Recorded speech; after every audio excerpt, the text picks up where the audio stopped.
వినిపించినా కూడా ఆ గొంతును అణగదొక్కే కార్యక్రమంలో భాగంగా ఏ రకంగా చంద్రబాబు నాయుడు గారు దగ్గరుండి వైఎస్ఆర్సీపీకి సంబంధించిన మాజీ మంత్రుల మీద, మాజీ ఎమ్మెల్యేల మీద, నాయకుల మీద, కార్యకర్తల మీద, సోషల్ మీడియా కార్యకర్తల మీద ఏ రకంగా తప్పుడు కేసులు పెడతా ఉన్నాడు, ఏ రకంగా తప్పుడు సాక్ష్యాలు సృష్టిస్తూ ఉన్నాడు, ఏ రకంగా వాళ్ళని జైళ్ళల్లో పెడతా ఉన్నారు, ఏ రకంగా చట్టాన్ని చేతిలోకి తీసుకోవడం ఒక పరిపాటిగా మారిపోయింది అనడానికి ఈరోజు రాష్ట్రంలో జరుగుతూ ఉన్న రెడ్ బుక్ రాజ్యాంగం మన కళ్ళ ఎదుటే కనిపిస్తూ ఉన్న సత్యం.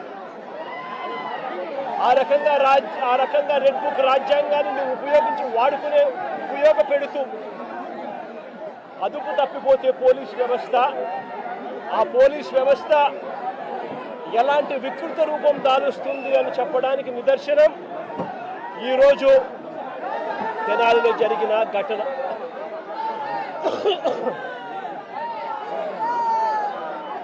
సరే, రాష్ట్రంలో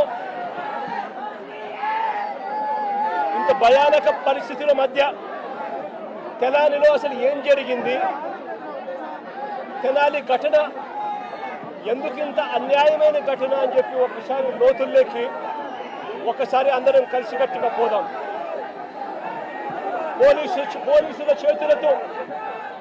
పోలీసుల చేతిలో దెబ్బలు తిన్నవారు రాకేష్ అనే పిల్లోడు, దోమా రాకేష్ అనే పిల్లాడు, ఇంకొక పిల్లోడు షేబ్రోలు జాన్ విక్టర్ అనే పిల్లోడు, ఇంకొక పిల్లోడు కరీముల్లా అని. దళితులు, మైనారిటీ వర్గానికి చెందిన వ్యక్తి ఇంకొక పిల్లాడు. అంటే అణగారిన వర్గాలు, అంటే సామాజికంగా, ఆర్థికంగా వెనకబడిన వర్గాలు. ఒకసారి ఈ ఘటన ఎలా జరిగింది అనేది ఒకసారి గమనించండి. రాకేష్ అనే పిల్లోడు అసలు తెనాలిలో కూడా ఇక్కడ ఉండడు. తాను జొమాటో అనే కంపెనీలో ఉద్యోగస్తుడు. హైదరాబాద్లో తాను పనిచేస్తూ ఉన్నాడు.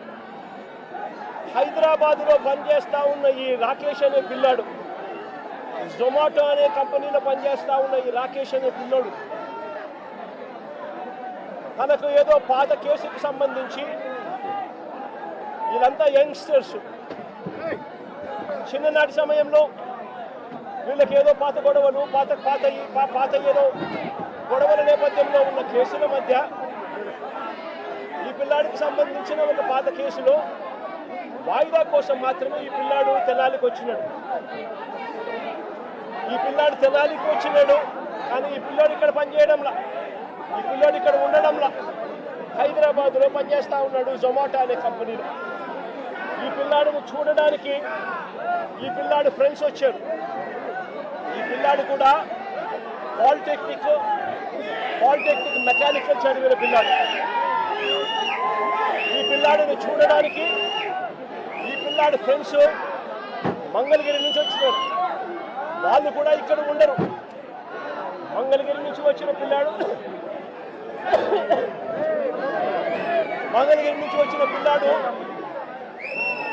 విక్టర్ అనే పిల్లాడు.